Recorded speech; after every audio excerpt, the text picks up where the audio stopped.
Hello everyone and welcome back to another tutorial. This one's a little different. It's going to be a walkthrough of a previous edit that I've already done. So hopefully you can pick up a couple of little tricks and things along the way. If you want to ask any questions along the way, drop it in the comments below and I will try and answer them as soon as possible. So without further ado, let's jump into the edit and learn some new things. So I looked on the internet for like ages for a single image cave that would suit my scene, but man, after about 15 minutes I gave up. I found two images of some caves, dropped them in, I masked one out and added a camera raw filter to the both of them to color match them together a little better. If you want to know more about masking, there's a tutorial link right here.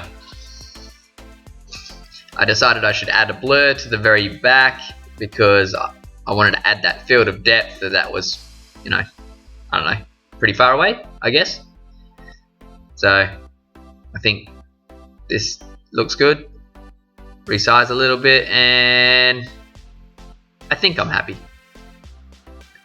Then I found this cute little image of Deadpool, favorite character of all time. I had already pre-masked him out. I dropped him in and adjusted the scene a little bit because, you know, I don't know. I just wasn't quite happy enough. There we go. I think that looks much better. Now I wanted to add some light to the scene. So I added a new layer and then added some light with my brush. Added a Gaussian blur. Reduced the opacity. And I think that looked pretty good. Added a layer mask and got rid of the light where I thought it shouldn't be, as it's coming from the top right down to the left. So anything on the left was okay to have some light. Anything on the right, made sure it wasn't inside the cave because, you know, that'd look weird. And then added a curves adjustment layer to make a bit of light, I guess, which I switched to luminosity blend mode and added a brightness and contrast color.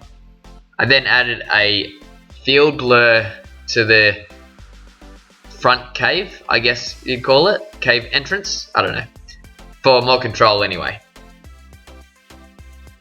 I think that looks good enough anyway. Might add a curves adjustment layer to add some shade darkness, which I also switched to luminosity blend mode so it didn't affect the contrast.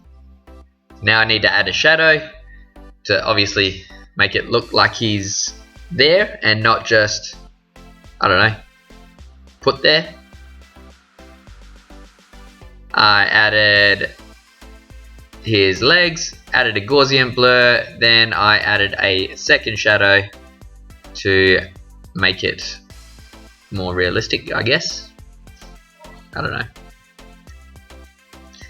I think it was time to add some shadows and highlights to Mr. Little Deadpool. So I added a curves adjustment layer, switched it to luminosity blend mode, and then painted on my shadows. Did the exact same but with the highlights. So curves adjustment layer, switched to luminosity, and painted my highlights on. And I think that looks pretty good. I dropped in this image of some smoke, switched it to screen blending mode to add some cool atmosphere, which, yeah, that looks cool. I think that's cool. We'll go with that. Now I wanted to add some text, so I put that in there, resized it, found an image for some overlay that I wanted to play with, and added some glow effect. If you want a tutorial on the glow effect, I have a link right here. Go check it out.